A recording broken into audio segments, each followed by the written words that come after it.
Welcome back to the AP3 Lavish Fitness Podcast. Yes. It's been a moment. It's been a minute. It's been quite some time. Man. So, this is, as you know, where we talk about strength, mobility, movement, performance, and how to keep your body capable for as long as possible, right? Today, we're talking about something that becomes increasingly important as we get older, right? Let's talk about the big B word, balance. BALANCE, balance, right?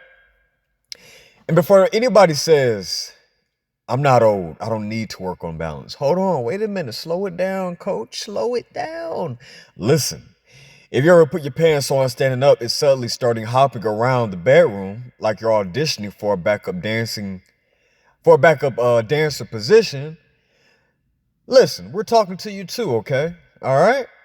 Because balance isn't just a senior problem. No. Balance is a human performance skill, okay, ladies and gentlemen?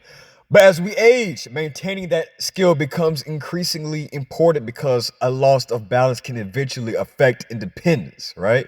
Confidence and safety, right? And here's something I want everybody to listen to. I want everybody listening to understand, right? Good balance is not simply the ability to stand on one leg, all right? Okay? Balance is the result of multiple systems working together. Your eyes, your inner ear, your muscles, your joints, your sensory receptors, right? Your brain, your nervous system, your reaction time, your strength, your mobility. All of these systems are constantly communicating, right? So, when you're standing upright, your body isn't actually perfectly still. Okay? You're making tiny corrections constantly. You see, your brain is essentially running a 24-hour surveillance operation, ladies and gentlemen. Let's just think about that, right? We're leaning left, correct it. We're moving forward, correct it. The floor changed, adjust. There's a curb, lift the foot, right? And your brain does most of this without you consciously thinking about it, right? That's incredible. That's remarkable. That's impeccable, right? But here's where things comes important. As we age, several components of that system begin to change, right? Let me break it down to you of what I mean.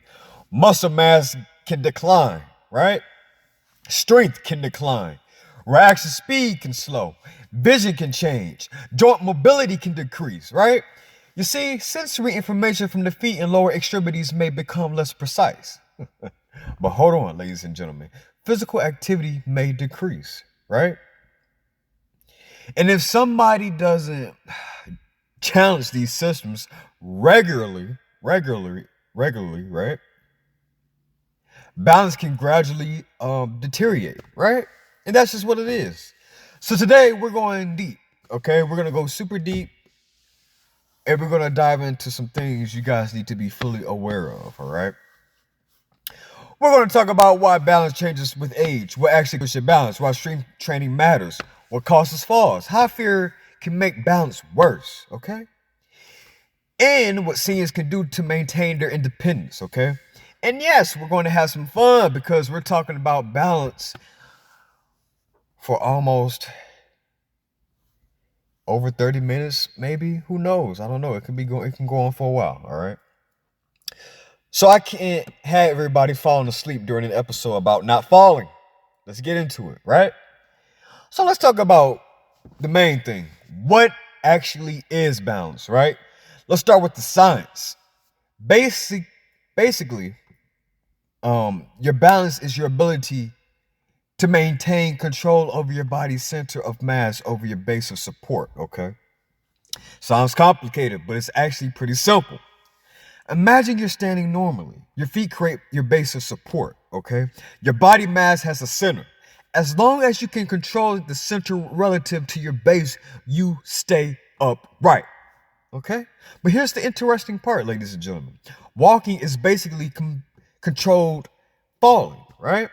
Every time you take a step, your center of mass moves forward, and your body has to catch itself with the next step, right? Congratulations, you've been professionally falling your entire life. You're just really good at it, right? And that's why walking requires balance, okay? Stairs require balance. Stepping off a curb requires balance. Getting into the shower requires balance. Turning around quickly requires balance. Reaching into a cabinet requires balance. Getting out of a chair requires balance. Carrying groceries requires balance. Playing with grandchildren requires balance. Even standing up in the middle of the night and walking to the bathroom requires balance. All right, ladies and gentlemen, balance, okay? And that last situation is especially very important, okay? You're tired, right? The room may be dark, your visual information is reduced. Maybe you've been lying down for several hours. You stand quickly, okay? So check this out. Now you're navigating furniture, okay? The coffee table suddenly becomes the final boss. Yes, the coffee table becomes the final boss. This is why balance training should ultimately translate into real life, not simple, unusual exercises performed in the gym. All right, ladies and gentlemen, let's talk about your three major balance systems, okay? You see, your brain relies heavily on three major sources of sensory information to maintain balance. Number one, vision. You see, your eyes tell your brain where your body is relative to the environment, okay? You can demonstrate this yourself. Stand comfortably with your feet together near something stable, all right? Notice how you feel. Right? Now, assuming it's safe for you to close your eyes briefly, most people immediately notice that maintaining balance becomes more challenging. I tried this with some of my clients. This is a real thing, okay? Why? You just removed your visual information. Your body now has to depend more heavily on your other sensory systems. This becomes important with aging because vision can change, okay? Depth perception can change, okay? Contrast sensitivity can change, okay? Low light vision can become more difficult. That's why environment matters so much for fall prevention, okay? Help me, I've fallen and I can't get up. All right, life alert, baby. You see, good lighting matters, okay? Clear walkways matter. Being able to see changes in flooring matters. Your house should not become an obstacle course. Your house shouldn't feel like a damn maze, okay? You shouldn't have to qualify American Ninja Warrior just to get from your bedroom to your kitchen, all right? Let's talk about the next thing. The vestibular system. Inside your inner ear is the vestibular system. The system helps detect movement in the position of your head, okay? There are structures called the semicircular canals, right? Which help detect rotational movement, okay? So basically, like, there's another one. It's called the otolith organs, including the utricle and the sacral, which helps detect linear acceleration in head position relative to gravity. I know, that whole sentence I just said sounds like rocket science. It's going to sound like rocket science to the majority of people, but that's okay. Basically, your inner ear is constantly giving your brain information about what's happening with your head. You turn quickly, you look upward, you bend down, you change direction. Your vestibular system contributes information, okay? And your brain integrates that information with what your eyes and body are telling it, okay? Balance isn't one organ doing one job, it's integration, all right? Let's talk about the next thing, ladies and gentlemen, all right? The somatosensory sensory and proprioceptive information. This is where things get really interesting, actually. Your body has sensory receptors, okay? So basically, it's providing information about joint position, muscle length, tension, pressure, and contact with the ground. Your brain needs to know, where are my feet? Where are my knees? Where are my hips? Where is my trunk? How much pressure is under each foot? Am I learning? Okay. Did the surface underneath me change? This sensory information helps your nervous system produce appropriate muscular responses, okay? That's proprioception, okay? In action. You see, you don't normally have to stare at your feet to know where they are, thankfully, okay? Because walking around will look ridiculous. Step, look down, you step, got a left foot, step, right one, still there, step, And that's just how your nervous system handles an enormous amount of this automatically, okay? Let's talk about why balance can decline with age. Let's talk about aging, right? There's a major distinction between aging and inactivity. Certain psychological changes occur with age. That's unavoidable, all right? But inactivity can accelerate losses in strength, power, mobility, and physical capacity, okay? That's why I don't like when people automatically say, well, I'm 70, I'm supposed to be weak. No. Being 70 does not automatically mean you should stop challenging your body, okay? The challenge simply needs to be appropriate, okay?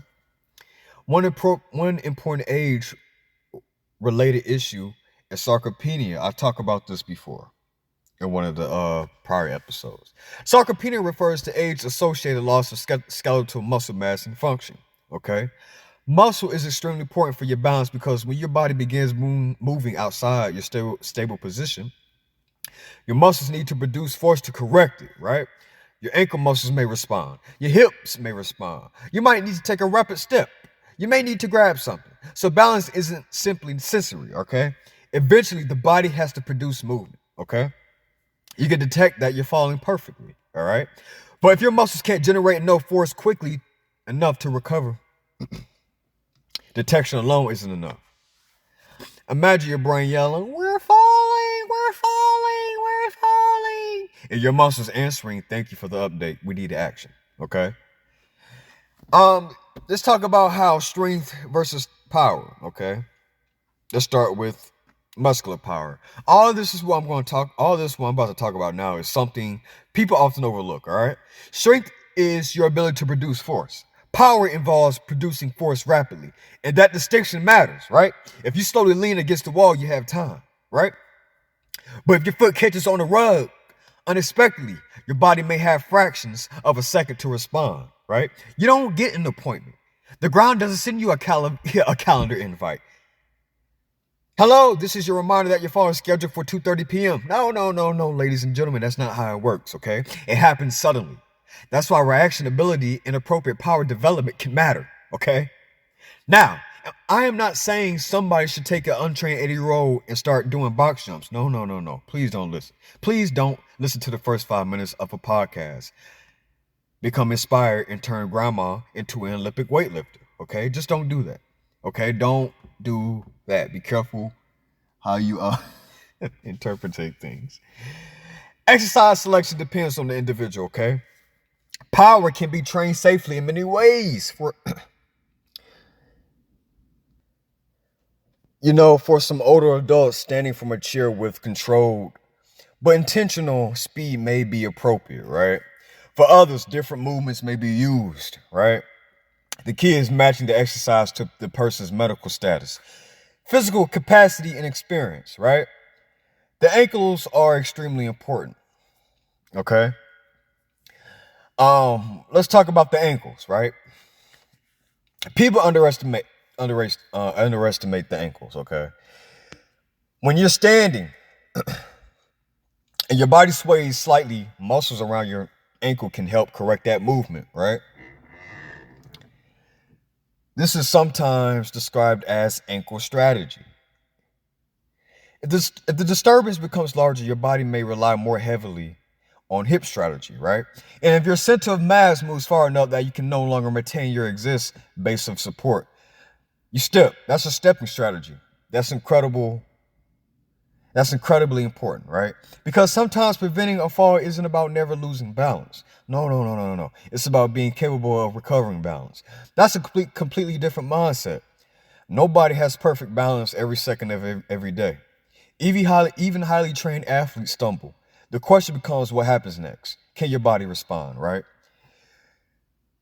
Now, let's talk about why foot and ankle mobility matters.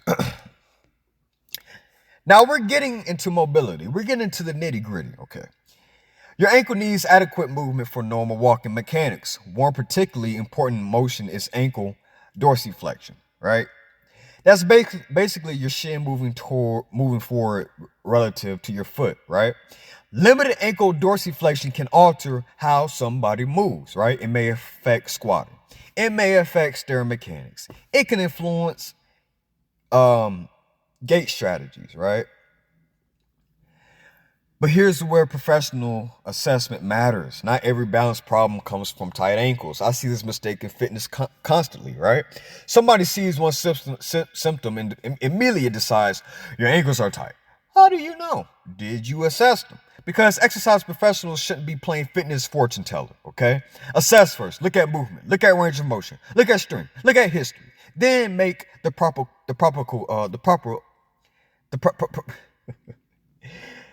then make the proper calls and basically just make a proper programming decision, okay? That's one of the principles I emphasize at AP3 Lavish Fitness, okay? Don't guess when you can assess. Don't guess what you can assess, all right? Let me say it again. Don't guess what you can assess. Now let's move upward. Your hips play an enormous role in controlling your pelvis and your lower extremities. The gluteal muscle are particularly important, right? You got the gluteus maximus, you got the gluteus medius, you got the gluteus minimus, right? The gluteus medius in particular contributes to hip abduction and pelvic stabilization during single leg support, right? And guess what happens every time you walk? For part of the gait cycle, you're supporting yourself primarily on one leg, right? Walking is basically repeated single leg balance. This is why somebody can have strong legs on a machine, but still have challenges with functional balance, okay? Strength needs context. A leg press can build strength, but standing, walking, turning, and recovering from perturbations require coordination across multiple systems, okay? The machine isn't bad. It simply doesn't represent the entire picture, okay? Core strength and balance. Now we have to talk about the core. And when I say core, I don't mean do 500 crunches and you'll never fall. No. Your core includes multiple muscles and fluid in controlling and stabilizing your trunk and pelvis. Your abdominal musculature, obliques, your transverse abdominis. What else? Your spinal stabilizers, your multifidus, your erector spinae, your diaphragm, pelvic floor, and more, right? Your trunk has to control movement while your arms and legs move around it. Imagine carrying groceries, right? Your body has to uneven loads. Imagine reaching into a cabinet. Your center of mass shifts, right? Imagine turning around while you're walking. Your trunk rotates while your lower body changes direction.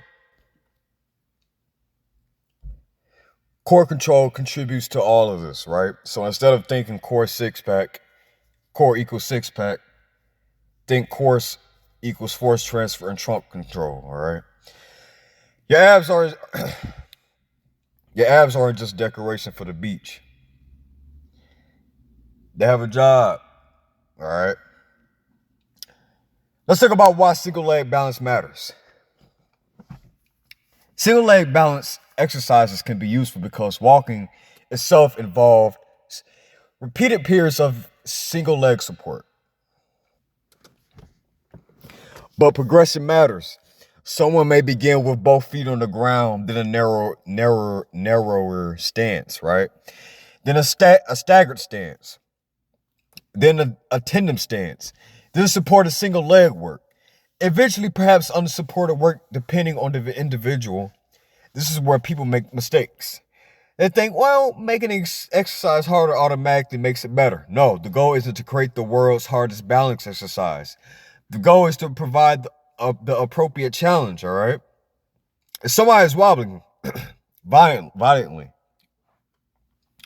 grabbing everything around them and praying, that's probably not quality balance training, okay? We're training the nervous system. We want challenge, but we also want control. Stop making everything unstable. I got to talk about this, ladies and gentlemen. People say balance training and immediately pull out every unstable object in the gym. Bosu ball, foam pad, balance board, maybe a yoga ball, right?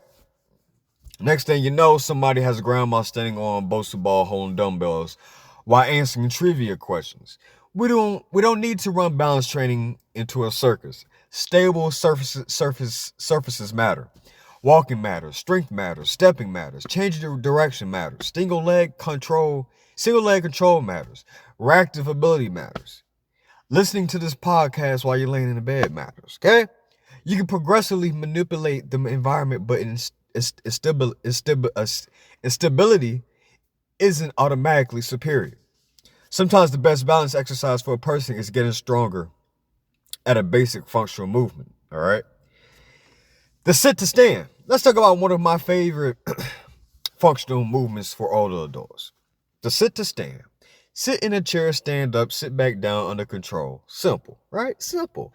Yes, useful. Absolutely. But hold on. Think about what you're training. Quadriceps, glutes, hip extensions, knee extensions, trunk positioning, coordination, balance, and something directly relevant to daily life. How many times does a person stand up throughout the day? Okay? From a chair, from the couch, from the toilet, from a restaurant booth, from the bed. You want exercises that make somebody's real life easier, okay? That's called functional training, ladies and gentlemen. That's functional training. You see, functional doesn't mean standing on one leg while swinging a kettlebell and juggling. If he looks like Cirque du Soleil, we may have gotten carried away here, okay? Walking is great, but it's not everything. I hate to break it to you. Walking is fantastic. Yes, it is.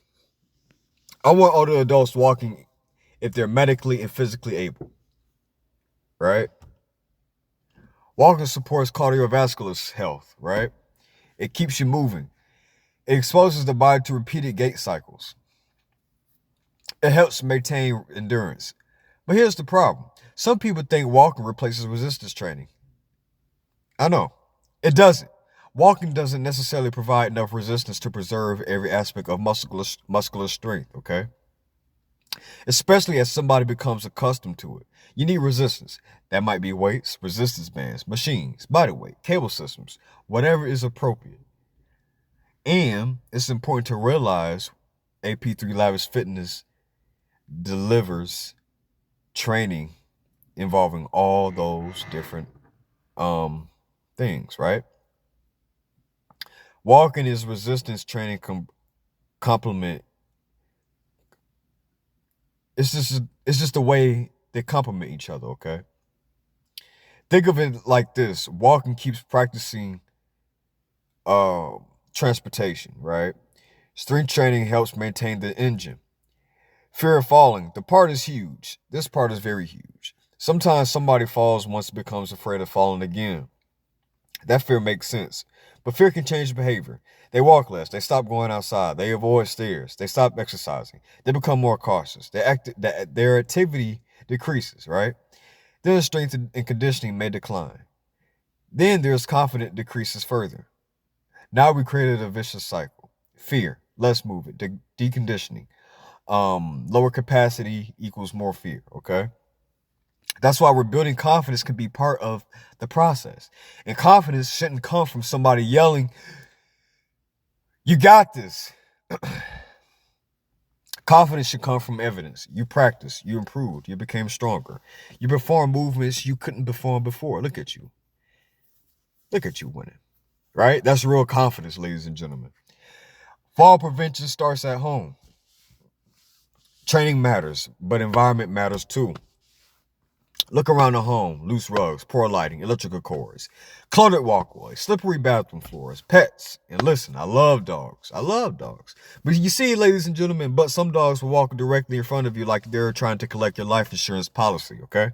You have to be aware of the environment. Shoes matter. Lighting matters. Handrails matter. Bathroom safety matters. Vision checks matters, okay? Your safety matters. Medication review with the appropriate healthcare professional may matter. because some medications can contribute to what? Dizziness or changes in blood pressure. Under pressure.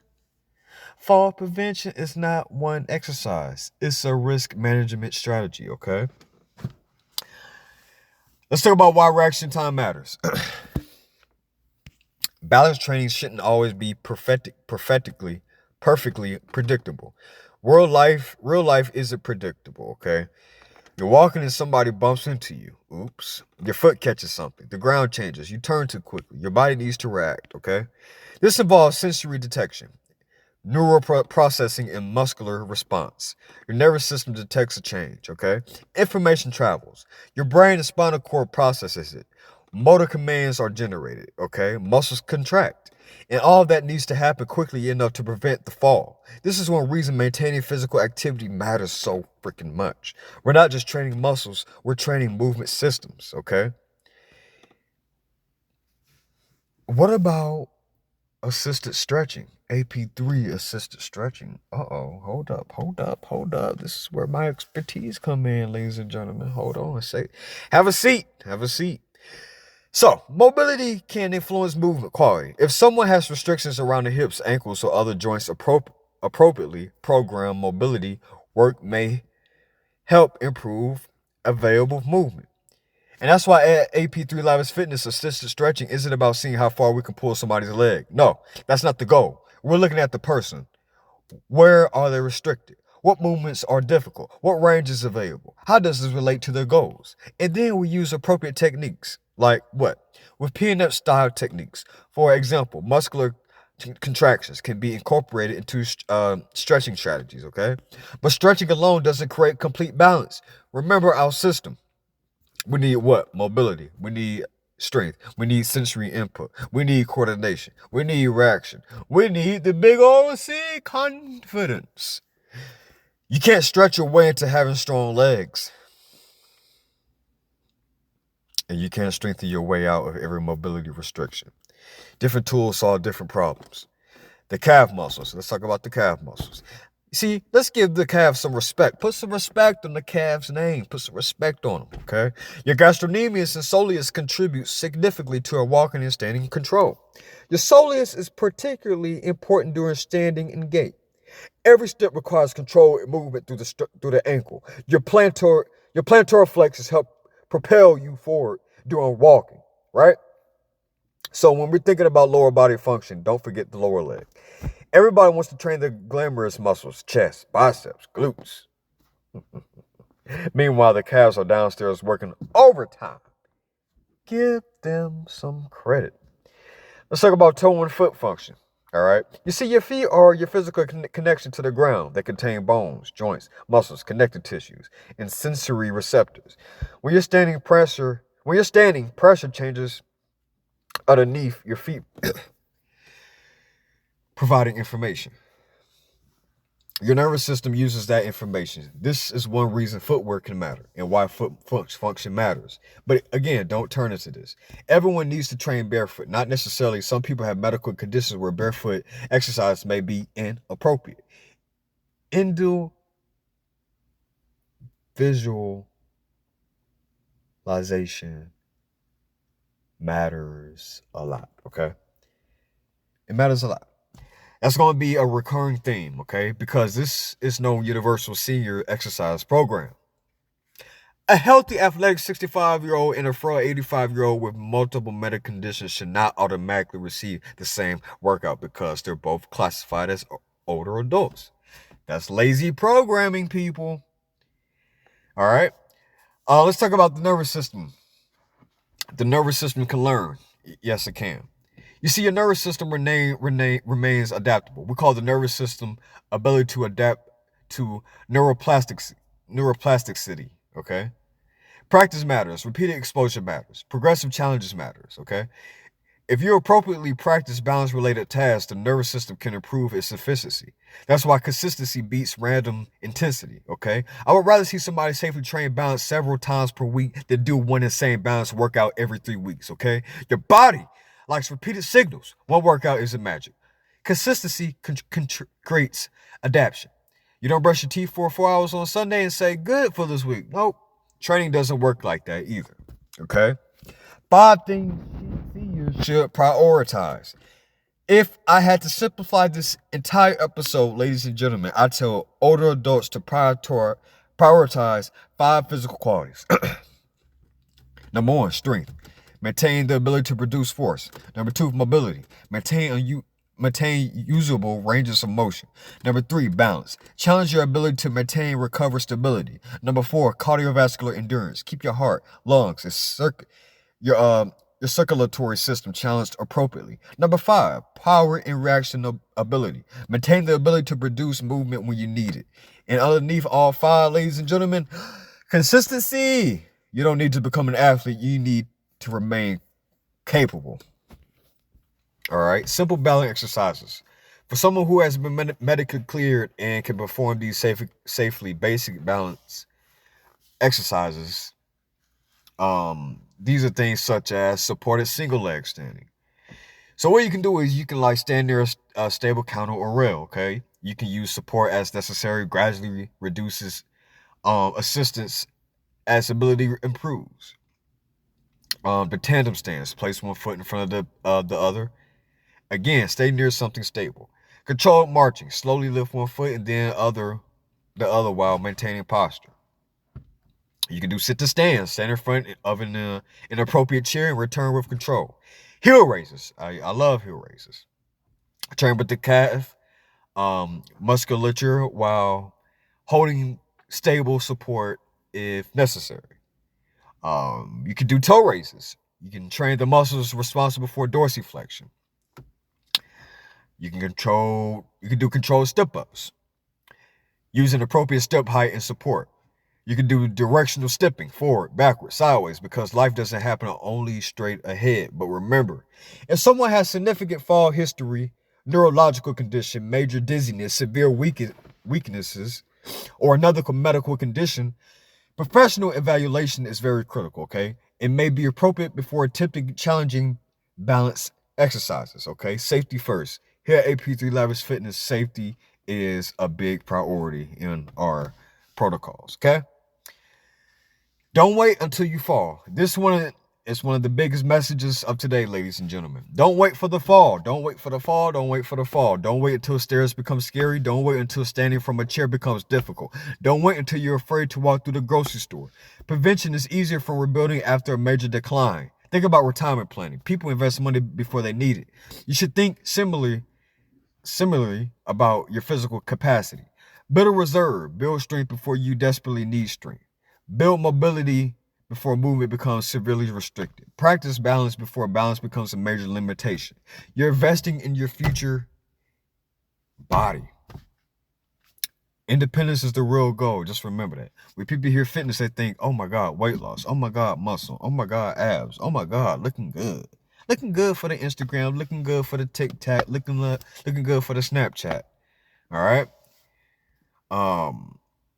And there's nothing wrong with those goals, okay? But when you're talking about longevity, one of the most valuable goals becomes independence. Can you take care of yourself?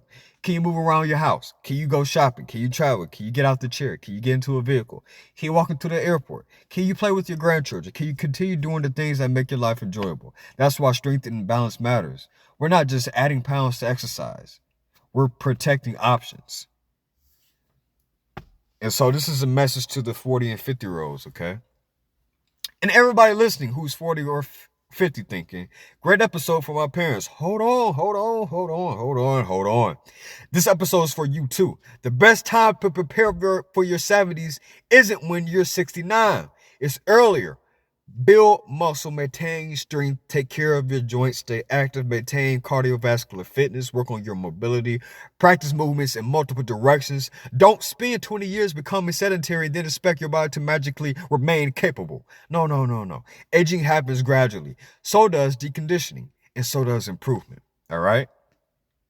Rapid fire balance myths. Let's finish with some myths. I'm too old to get stronger. No. Older adults can improve strength with appropriate program resistance training. I've seen it with myself with my clients. I've seen it for myself with my clients who are 70 and up, okay? I don't want to hear it.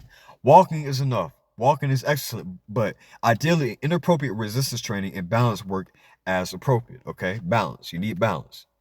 If my balance is bad, I shouldn't exercise. No.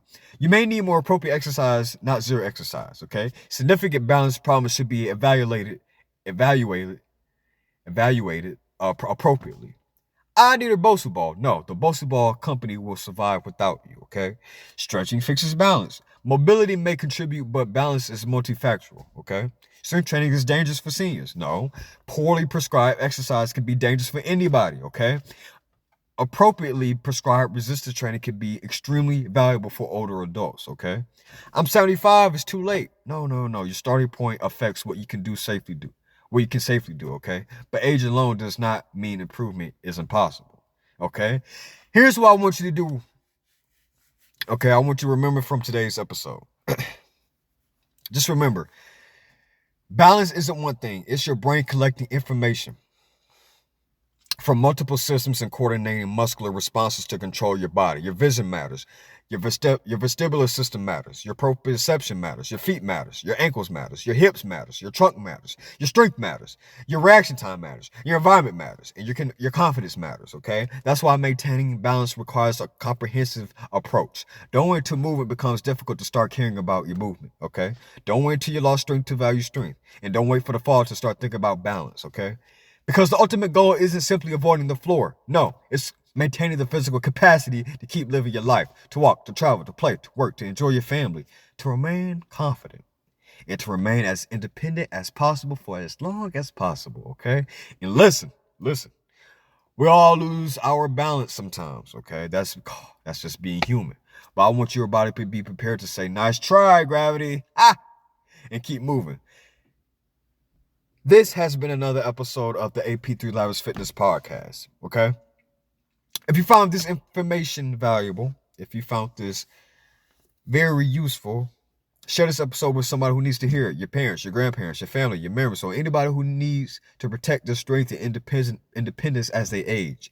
And just remember, ladies and gentlemen, strength is more than how much weight you can lift. Mobility is more than how far you can stretch. And balance is more than standing on one foot. It's about maintaining control of your body and independence, okay? I'm your host, Ian. Yes, Ian. And this is the AP3 Lavish Fitness Podcast. Stay strong, stay mobile, stay balanced, stay fit, and always stay lavish. God bless. Catch you on the next episode.